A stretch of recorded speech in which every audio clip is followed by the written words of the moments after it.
Hello, welcome to the Fantastic Fiction at KGB reading series. Fantastic Fiction is a monthly speculative fiction reading series held on the third Wednesday of every month, hosted by Ellen Datlow and me, Matthew Kressel. We spotlight well-known and up-and-coming science fiction, fantasy, and horror authors, and admission is always free. We publish a monthly podcast and video so people who can't attend the in-person event can still enjoy the readings. If you'd like to support the series, you can donate at kgbfantasticfiction.org/support. Anyway, on to the show. Tonight. All right. Welcome to Fantastic Fiction at KGB. My name's Matt Kressel. I co-host a series with Ellen Datlow, who cannot make it tonight because she is attending a memorial service for the great John Douglas. Unfortunately, Ellen cannot be here, but I am joined with the marvelous Mercurio de Rivera, who is co-hosting with me tonight. Thank you, Mercurio. We all miss Ellen, of course. So, Fantastic Fiction at KGB series is a monthly series held on the second Wednesday of every month. The series has been going since the late 1990s. I came on board in 2008, and it's been going strong for a long time. We feature luminaries and up-and-comers in fantasy, science fiction, and horror, and we never charge a cover. It's always free. All we ask is that you buy a drink, hard or soft, and tip your bartender. Your bartender, Mary, wave Mary, is working very hard to keep you hydrated. So please support the bar, you support the bar, you support the series. We also, I am told, have books for sale in the back. Cadwell Turnbull has books by the door or to the right of the door as you're facing the door. We have, I believe, No Gods, No Monsters, and We Are the Crisis for sale in the back, so please. Buy them both. And come up and get them signed by the author. I'm very excited, by the way, to have our readers tonight. We have Victor Manibo and Cadwell Turnbull tonight. Woo! Yes. Super excited to have them both. Next month, December 13th, Holly Black and S.L. Coney. 2024 next year. Holy crap, is it 2024 already? January 10th, Pete Deli Clark and Eric Schaller. February 14th, Isabel Yap and Randy Dawn. March 13th, Moses Osei Utomi and our favorite guest, TBA. Thank you. April 10th, Jennifer Marie Brissett, and also TBA is reading it again. Right. They read a lot. So thank you all for coming. We have a website, kgbfantasticfiction.org, and we have a mailing list. If you go to the website, sign up. We do not spam. We send about 2 or 3 emails a month just reminding you of the series, and you can follow myself or Ellen Datlow on your favorite socials to hear about the announcements, hear about the readings. Our first reader tonight is Victor Manibo. Victor Manibo is a Filipino speculative fiction writer living in New York, in my home county, Queens. 2022 Lambda Literary Emerging Voices Fellow. He is the author of the science fiction noir novel The Sleepless. His next novel, Escape Velocity, is forthcoming from Erewhon Books in spring 2024. Aside from fiction, he also spins fantastical tales in his career as a lawyer. He lives in Queens with his husband, their dog, and their 2 cats. Here's Victor Manibo.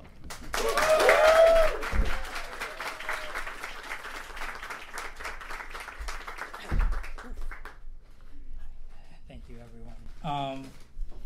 This is a delight. I am a fan of KGB, and to be on the podium is mind-blowing.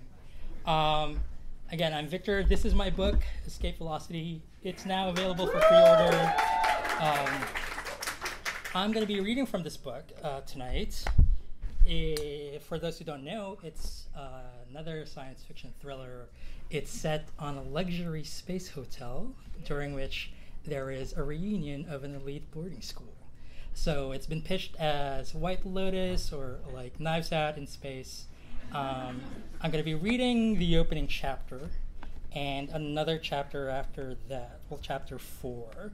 I'll provide you context later on, but without much further ado, escape velocity. Chapter 1, Schrodinger's Spaceman. The stars blurred into curved lines of silver, crisscrossing the spaceman's field of vision as he tumbled and spun. He flailed his arms and legs, his grasp reaching for something, anything to arrest his motion.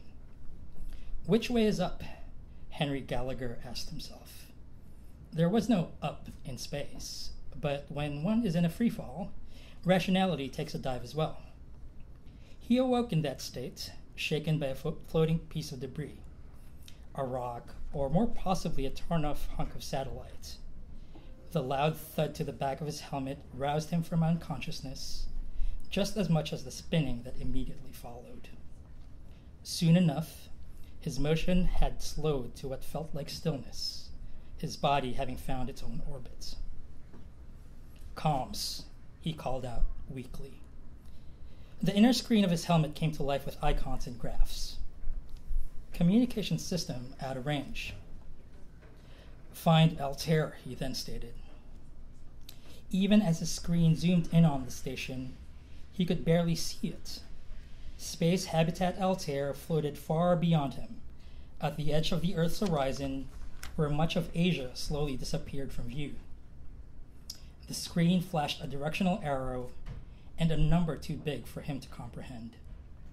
"Holy fuck," he muttered. "How did I get here?" He got no response.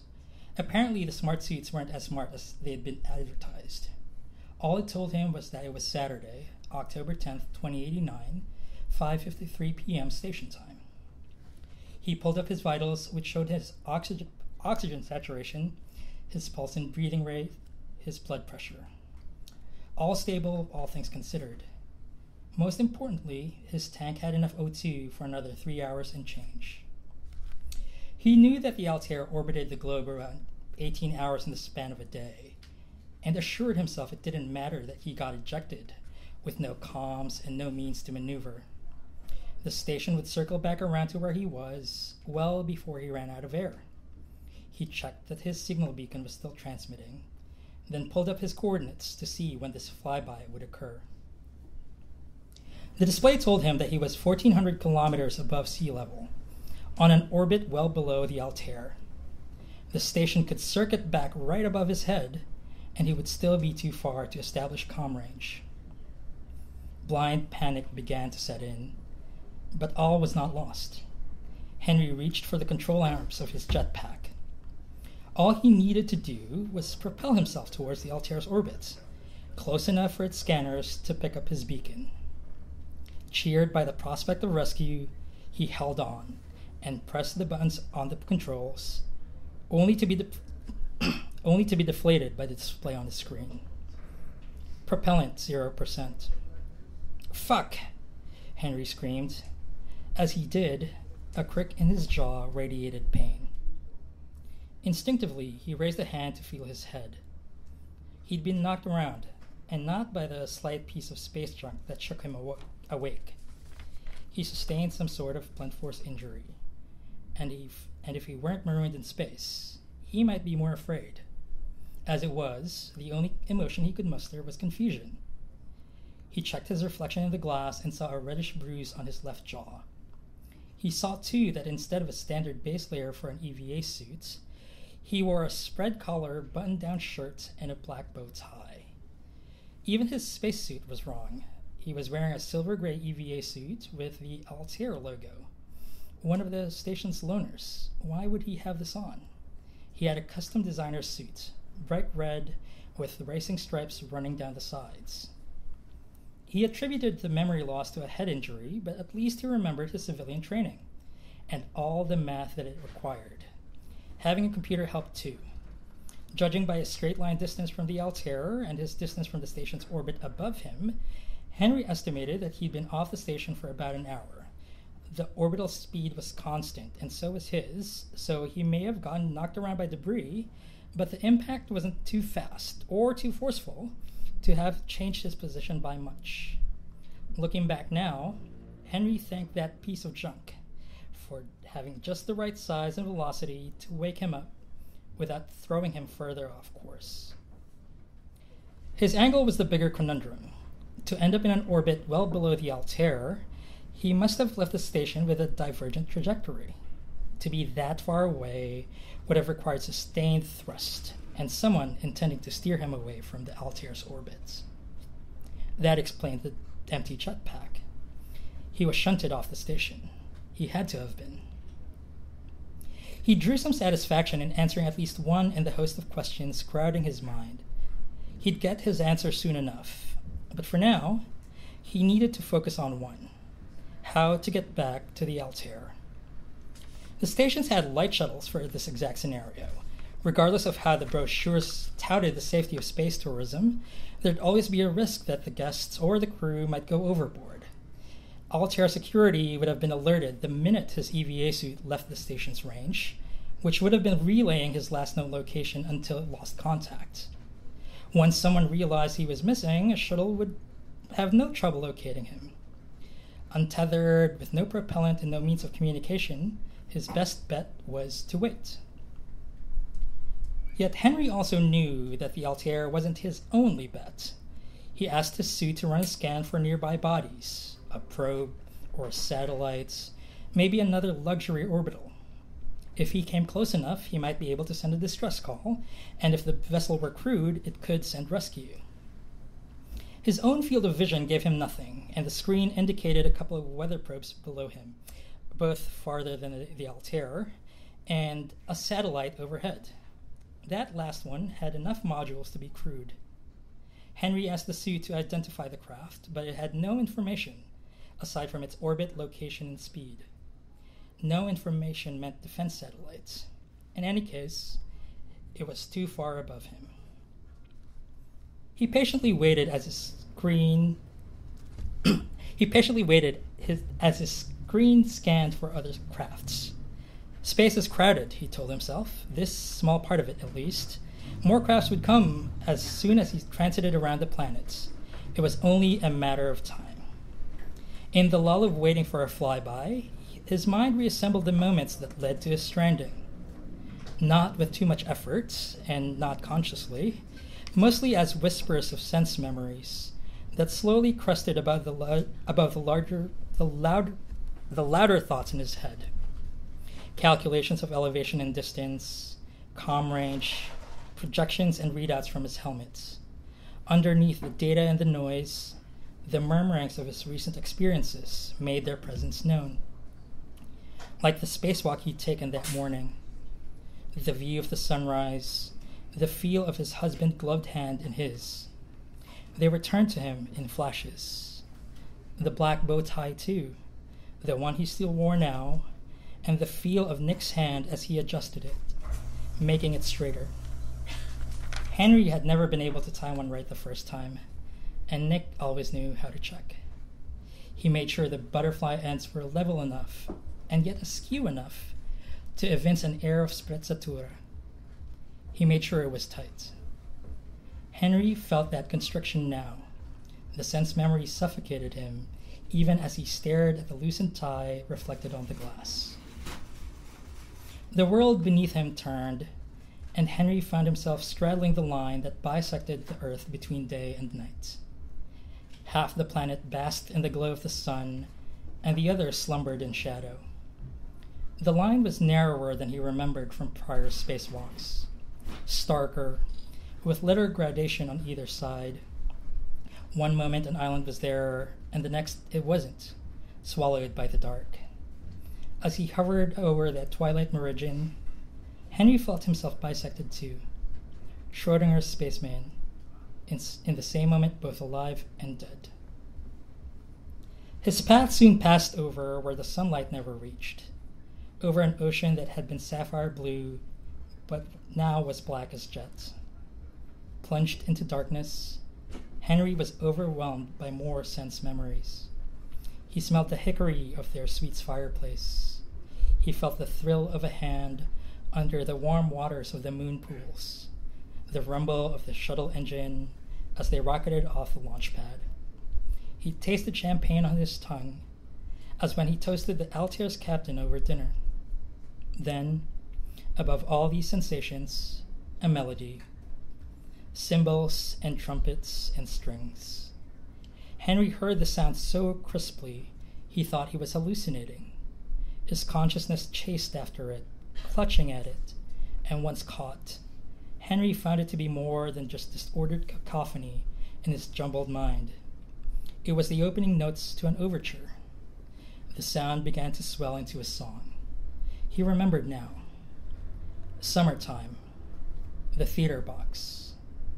His final moments on board the Altair. Henry gasped as he realized what had happened. He gasped as though he'd been resuscitated to life. Then, from beneath his multi-layered gloves, his fingertips tingled with a burning sensation. First on his left hand, then his right. This felt different from the blunt impact on his head or the pain in his leg. This felt like fire. He knew it wasn't external, not a tear in the suit. He didn't need to see his hands to know what they looked like now. This was a sensation all too familiar. His palms throbbed violently, and he gritted his teeth as the heat flowed in his veins, like his own blood had transformed to acid, searing him from within. The pain moved up his arms, his shoulders, his neck. He caught his reflection in the glass and saw, through welling tears of agony, that his face had turned an alarming shade of red. That was chapter 1.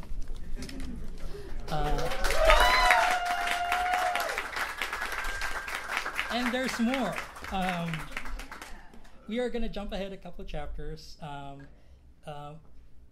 Obviously, that sounded like a cold open, right? We're going to flash back into the space habitat Altair, and in chapter 4, which I'm about to read, we meet one of the staff members of the Altair.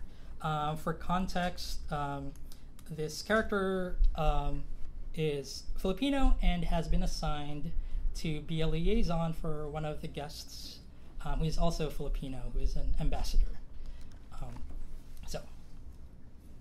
Chapter 4, The View from Downstairs. This is how a single grain of rice makes it to space. It grows from mud, maybe in Assam or Gansu or Ifugao. The seedling doesn't know where or care, as long as it survives the drought or the typhoon or the pestilence, or all three if it's a particularly bad season. Once the leaves grow tall and laden, the harvester rips it out of the soil to be threshed. In some places, this is still done by hand, farmers flinging their bundles of straw against the ground to separate the grain, to be brought into the mill to dry. The huller follows, another separation, another stripping, this time the husk from the kernel. Along with the rest of the harvest, the grain is graded the first time in as many times in its short life. Have they been damaged in the threshing, in the drying, in the transport? Have the husks been removed completely? The grading continues after packaging at every loading dock, where one sack out of many is torn open for inspection. Are the kernels the right color? Chalky, broken? Have they been mixed in with other varieties? Because this shipment is for the ports in Jeddah or Rotterdam, and they want this kind or that kind. No long grain for this market, only short for the other. Weighed and measured at every stage, from the dockyards to the warehouses for distribution. The bags found wanting cast off, if not sold at a deep discount. The best ones go to the specialty purveyors, who send them off to the palace complexes, the restaurant conglomerates, to the launch pads that load them onto supply shuttles for the resort orbitals. Another inspection, another grading. Are these pallets all rice and nothing more? Has millet been mixed in somehow? Probably not, as the shipment comes from a trusted supplier, but the ground crew still needs to check. After all the prying eyes are satisfied, it's time for liftoff. Close to the end of this arduous journey, the kernel faces its last grading at the hands of the sushi chef. I always trips up on that one. Sushi chef, running the grains through his fingers. He inhales its scent. Yes, this is the premium rice we asked for. Onto the cooker with a bit of sugar, salt, vinegar, and then formed into mounds under a thin cut of raw fish, only to be quickly dunked into a pool of soy sauce and popped into the mouth of a guest, untasted, undifferentiated from all the other grains and textures and flavors, then shat out of a toilet and into space. Most days felt like that for Cielo Marliari. A series of measurements, an unceasing gauntlet of tests to prove her worth, only to pass unappreciated. Then she gets to do it all over again, the next day, and the next, and the next. That Friday morning was no different. She started her day in a haze, her wake-up call sounding louder than usual. She'd forgotten to take off her ear cuff after the previous day's 12-hour shift. She'd also fallen asleep wearing her uniform. Well, at least she managed to take her shoes off. Station time, 5:01 a.m., said the ear cuff's monotone voice. 4 hours sleep should be enough, she thought, as she felt her way to the bathroom, her eyes still adjusting to the dark and windowless cabin. The day's schedule scrolled on the mirror, asking her to confirm receipts. She pressed the glowing green checkmark without giving the timetable a read. She knew what it said. It's the same thing it always said since she started her contracts.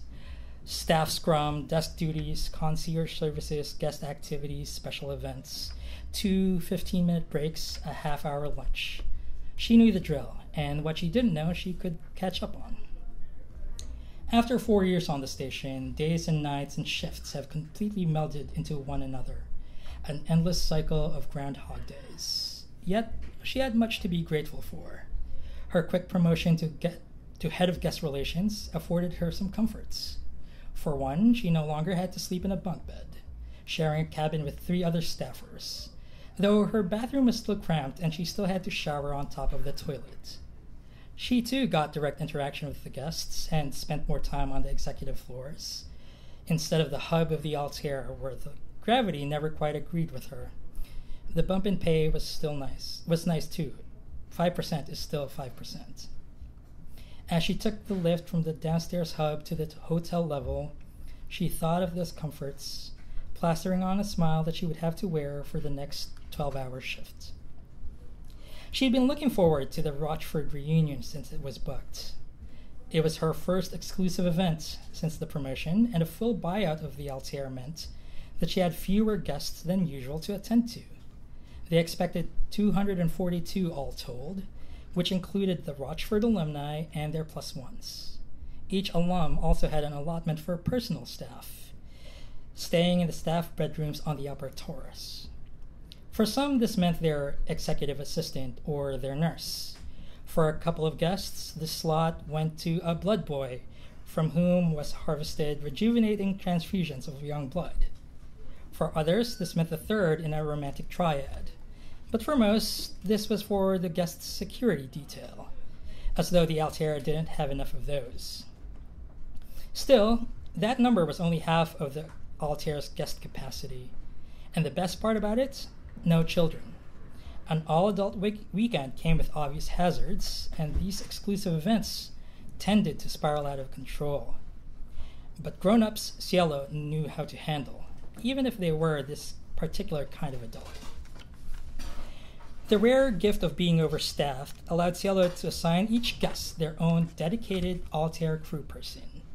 From the dossiers provided by Rochford and the Altair head office, which contained bios, food preferences, special requests, medical information, Cielo made sure that the matches were perfect, which is how she ended up with the ambassador.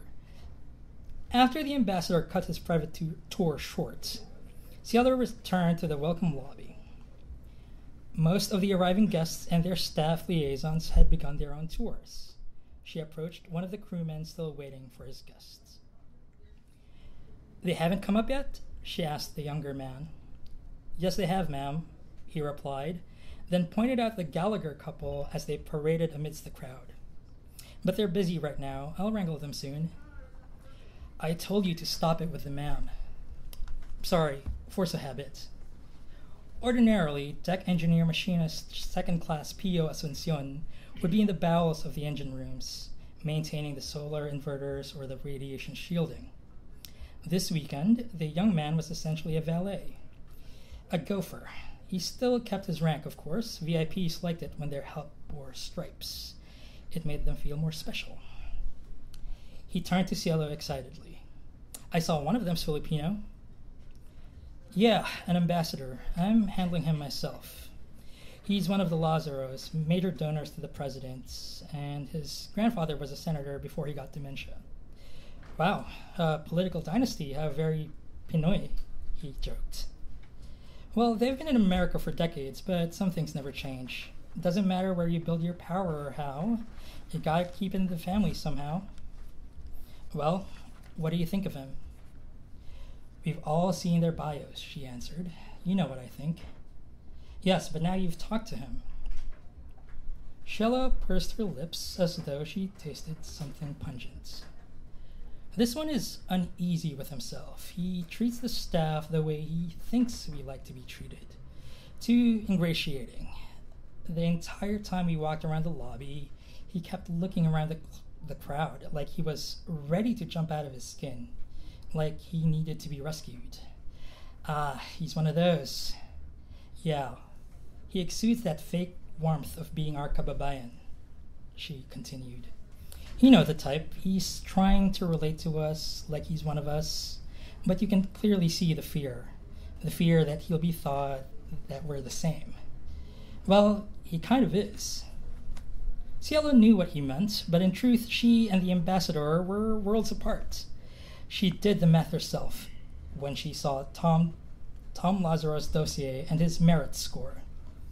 They both were in the same age group, both had no health, genetic, or fertility issues, yet their similarities ended there. All her aerospace training, her licenses, her work experience were worthless, because they were obtained through a staff and crew training program, which were exempt from the merit score system.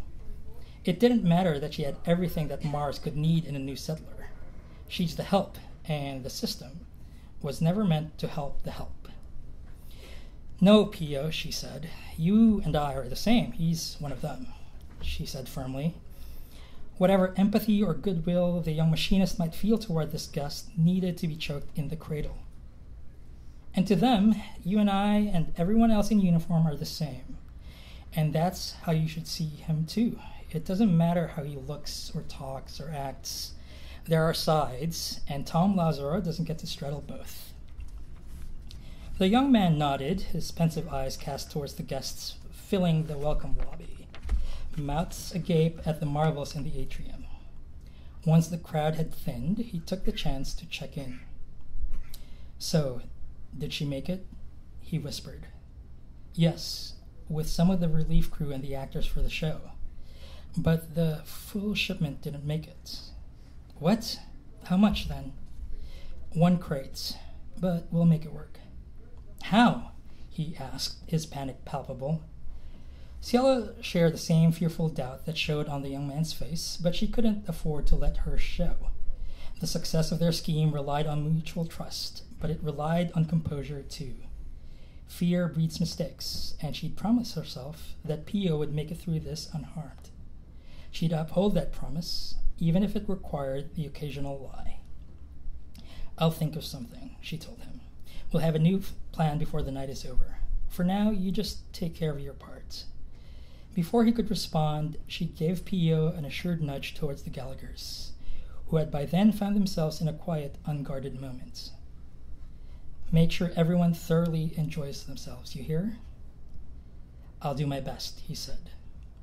Remember, ignorance is bliss. Yeah, he replied, waving her off as he walked away. And bliss is ignorance. Thank you.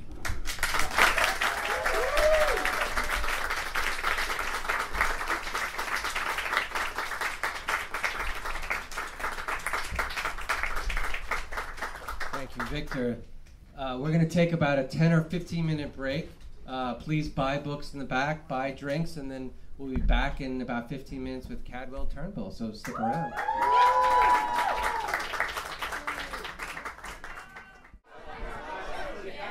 Hello, everybody. Ready to get started? Here we go. All right. All right, let's get started, folks. I am Mercurio de Rivera, and I am substituting for Ellen Datlow, who's not here tonight. I'm doing my best Ellen impersonation possible. So I want to edit you, Matt, as much as I can. And also, it's an honor and privilege to be here tonight. I really appreciate the opportunity to be here at this, esteemed location. And I want to thank Matt and Ellen for this opportunity. And it is my distinct honor and privilege to be here tonight to introduce Cadwell Turnbull.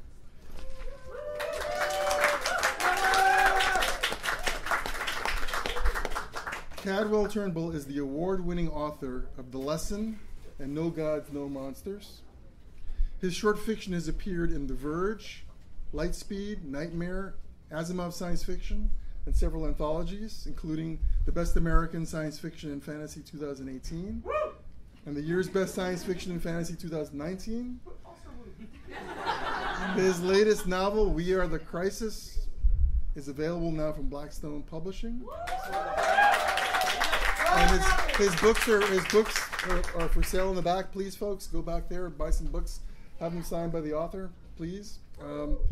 So, ladies and gentlemen, Cadwell Turnbull.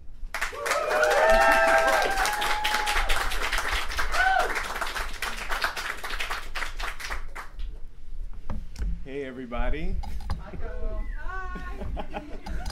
I'm so happy to be here, so honored to be reading alongside Victor.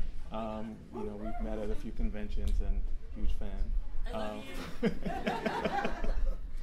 And so happy to be reading at KGB Bar again. I did it once when I was reading for the lesson, and just really appreciate being back. All right. I'm going to read from We Are the Crisis. I'm going to read chapter 9. Thank you. I hope you appreciate just how hard it is to pick something to read from a sequel. Trying to figure out, a section that I don't have to stop every second, let me explain. So I picked this one. It's gonna be a little confusing, so I'm gonna try to preface it by saying that it's best to think of it as an interview with someone who's recounting an event, but it's set when the event occurred, and that the event is someone recounting another event that happened before the event that occurred, that the person is recounting. So, very simple. Okay, I'll just go ahead. Chapter 9, Earth, 0539. Marjorie Cameron grew up strange. Even at a young age, she had a mystical quality about her, this beautiful and horrifying closeness to the edges of reality. She would lie awake at night and imagine death just outside her window, dragging his scythe behind him. In winter, the trees around her house looked like the skeletal fingers of colossi sprouting from the earth. At school, she excelled in art and staring out windows. Boys thought she was cute, but they didn't linger. Something about her scared them off. Girls thought she was odd, but she managed to keep acquaintances. Nothing particularly damaging happened to her at school. She endured no cruelties, had no rivals. She was that friend who danced in the orbits of many groups, coming in to see what was happening before moving on, a comet's tail streaming out behind her as she left the solar system. She would return, predictably, always, but people learned not to expect much from her beyond her regular appearances. Cameron also excelled in drama club. She sang beautifully. All these things came naturally to her, and at night, she would hear the scraping of the scythe too heavy for death to lift as he stalked the yard around her house. Cameron grows up without hardship. She joins the Navy during the Second World War, and then, after a superior officer notices her beauty and her easy way around men, she becomes a special agent in the war effort, doing work she can never talk about. When the war is over, she takes a government job in D.C., and just as when she was an agent, she is tight-lipped about what she actually does. It is during this time that a co-worker introduces her to Jack Parsons, the rocket scientist who will become her husband. They meet at an occult gathering at his residence. Cameron has long been interested in occultism. And they exchange a smile and a fleeting word. But they don't connect until the next time she appears at his house, pulled back into his orbit by the same friend who invited her the first time. I performed a ritual of summoning, he tells her, when she arrives at his house. I knew you'd come. He's handsome, so Cameron entertains the strange comment, curious. I'm pretty sure I brought myself, she says. They sit in his living room, engaging in light flirtation and talking about his interests. I love science fiction, particularly the work of Robert Heinlein, he says. Do you like science fiction? Sure, Cameron says. She has already decided to sleep with him. She isn't delicate about such things. Cameron asks him how he got into the occult, the real story, not the one where an angel or some higher being appears in his living room. The way most people do, the way you did, I'm sure. I met someone and we had a great conversation. I learned some things, read some books on my own, and then I never stopped. Jack is being presumptuous. Cameron didn't have to meet anyone to discover her own interest. She has a flash of memory, her alone in her bedroom, the sound of death, dragging his sight outside her window. He continues talking. He tells Cameron that he works as a rocket technician by day, part of a 3-man team he confounded to work on government contracts, and investigates occultism at night and on the weekends. No, he doesn't see any distinction between physics and metaphysics. They're both the same, really. The universe is still a magic trick, even if you learn its laws. He says, if you're thinking of going deeper, I can guide you further down this rabbit hole, if you like. It is a perfectly normal thing for a man like him to say. But Cameron has already lived a full life, worked in intelligence, left her little town, and gathered herself down her own rabbit holes. She doesn't need his guidance. I would like that, she says. Her laugh starts false and turns real. And while you guide me, I'll show you what I know. You might discover more yourself. He laughs back. Fair enough. I like that too. Is it love? Cameron doesn't need it to be. She's interested and thinks she'll be interested for a while. Love starts as a decision. Jack hosts several more gatherings at his house that Cameron is witness to, but one stands out more than the rest. This particular gathering takes place after Jack and Cameron have married. The year is 1946, and it is a larger affair. Some of Jack's more open-minded work friends, physicists and engineers with an interest in metaphysical questions, Margie's artist friends with similar proclivities, occultists whose interests are more than recreational, a few Thelemites of note, and the great man Aleister Crowley himself, the father of the Thelema religion, arriving fashionably late with an expensive bottle of whiskey. This is Cameron's first time seeing the man, and the last. He is short up close. When he stands anywhere in the room, he towers over everyone. It is like an optical illusion. He grows with distance, and when he's near, people's attention pulls toward him. On several occasions the night of the gathering, Cameron and Crowley are at close quarters, and the people near them become dizzy in their combined presence, split apart. Cameron, by all appearances, does not notice her similar power over people unless she's actively turning on her charm, but even her passive presence attracts people's attention. Crowley will be the man everyone remembers, as is often the case in this era, where Cameron will be a spot of fire in everyone's mind for the rest of their lives. If she appears bright in hindsight, imagine her brightness undimmed by the biases of men. The early part of the night is filled with small talk, people moving around in search of good conversation, but eventually they find their little clusters and hover there as people come and go. Crowley draws a cluster to him, and more people, sensing the change in the air, join him. He isn't a particularly interesting conversationalist, Cameron notices. He talks very slowly, as if he must dig each word up out of a pile in the back of his mind. He is soft-spoken, with none of the showy charisma she's seen in handsomer men. Crowley isn't handsome. But he has something else, a certain daring. No one can tell where he will go next, and his stories, even when they're dull, have surprises waiting around bends. Later in the night, as people tire and drift away, Jack and Cameron linger. along with a handful of other attendees.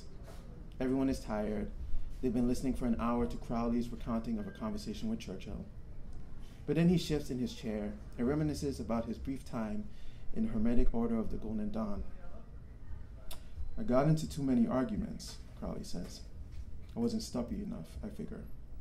Hadn't narrowed myself to one way of thinking. His tenure in the Hermetic Order was short-lived. According to Crowley, the group had been embroiled in heavy infighting for some time, forming factions around key personalities. It was a law of mass in action, with so many of the English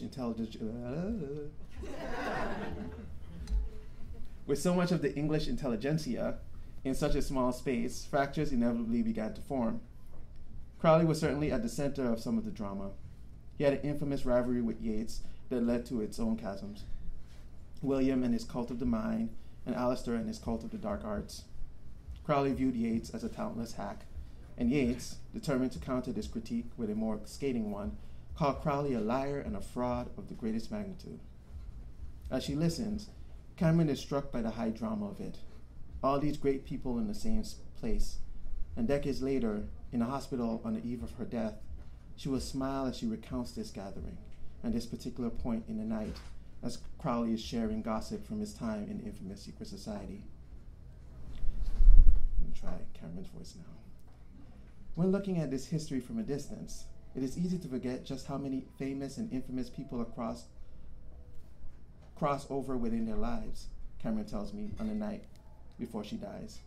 But once the dates are compared, the comings and goings of every life in every era, it isn't difficult to draw a straight line of connection with all these key figures entering and leaving, meeting one famous so-and-so who soon dies and is replaced by another such person who has known so-and-so and had risen to prominence, telling stories of such and such to famous artist Y, who goes on to meet revolutionary C, has an awkward interaction with famous artist W, and passes it on to infamous character Q, who starts a school of thought and art that will attract artists H, J, and V. From a particular vantage, this can, as some people have said, begin to look like a great play, with famous entrances and exits. But the playgoers are sometimes actors, and everyone eventually dies, keeling over in their seats or backstage, or right there on stage. A solid line of passing acquaintances, deep friendships, and vicious rivalries. You know what I mean, right? I nod. I do know what she means, intimately. On the night of the gathering, Crowley continues. I left the group in a bad way, but I wouldn't have lingered in any event. The Hermetic Order of the Golden Dawn had no real insights into the great mysteries, but one interesting thing did happen during my time there. The only one that I still carry with me, a glimpse at a particular great truth. Cameron, on the eve of her death, he's done it again, caught us all around the bend. The Sleepless, from everyone's eyes, there's a collective leaning in. Crowley, the night of the gathering. I met a poet, incredibly famous for a certain time. I met him at one of the socialization parties, not much different from the one we're at right now. I remember he had big eyes. No, more like he kept his eyes open wide, trying not to miss anything, or scared of everything. Everyone else at those parties was busy presenting a persona. Cameron, on the eve of her death. I thought then, aren't you? And then I thought, was he? Perhaps he was exactly the strange person we were glimpsing. I'd seen so many performances myself over the years, people presenting a certain idea of themselves. With Crowley, I could not make up my mind. He was, sorry, where was I? Oh, yes, he told us he went over to the poet and, Crowley, the night of the gathering, he startled when I began speaking to him. It took him a while to calm down. I got us both drinks from the bar and found a chair away from the noise. Preliminary discussion first. I asked him who he was. I hadn't seen him at one of these things before. I told him I had joined recently. I asked him about his work, and he recited some of his poetry. I usually don't have a taste for the kind of poetry that makes a poet a name, but I liked his. After the reading, the poet suddenly asked me if I wanted to hear a story. I told him I did. And so do the party guests Crowley has now enraptured. They have been pulled through a kind of tunnel, time and space shrinking before them. Crowley.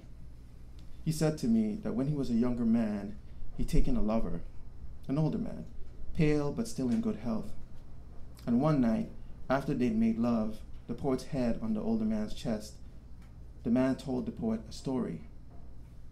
"I've lived a long time," the man said, "but when I was young, I was part of a secret society. I had an occupation within that society as an indoctrinator. It was through this occupation I learned how to perform transformation. First, get a child. Any child would do, but it must be incredibly young, preferably pre-verbal. Pay a peasant or a woman ready to be rid of her sin, or, and this was my practice, develop relationships with several convents and orphanages. Take a suitably young child and lock it away." The old man paused. The poet, expecting him to take a breath and gather himself, waited for him to do so. The old man did not breathe. In fact, his chest had been still the entire time the poet was lying there.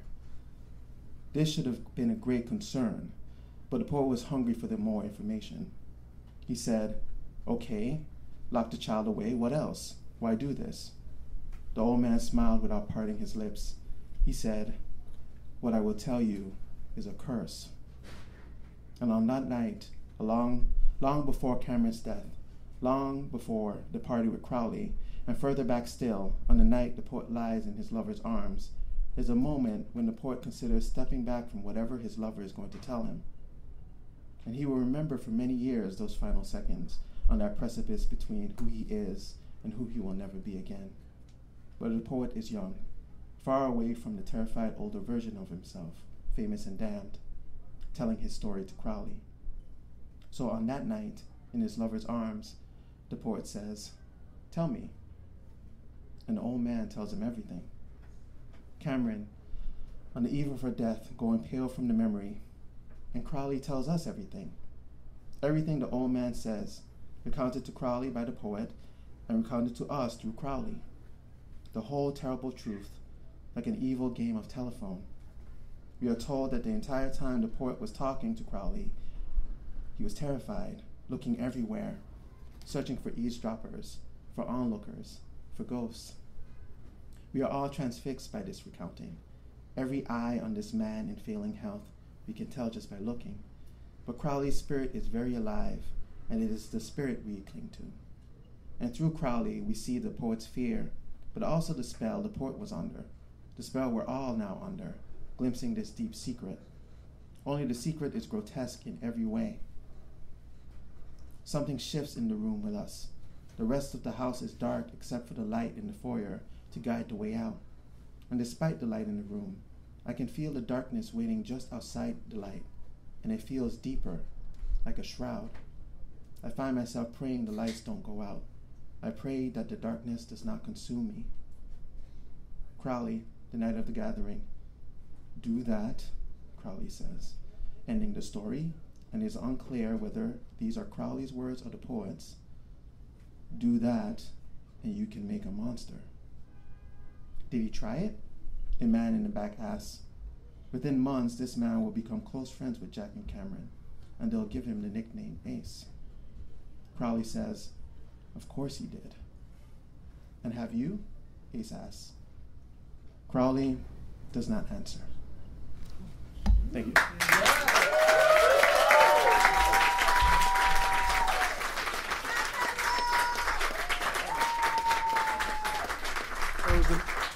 That was amazing. Thank you, Cadwell. Thank you, Victor. And we'll see you next month with Holly Black and S.L. Coney. Thanks, everybody. Good night.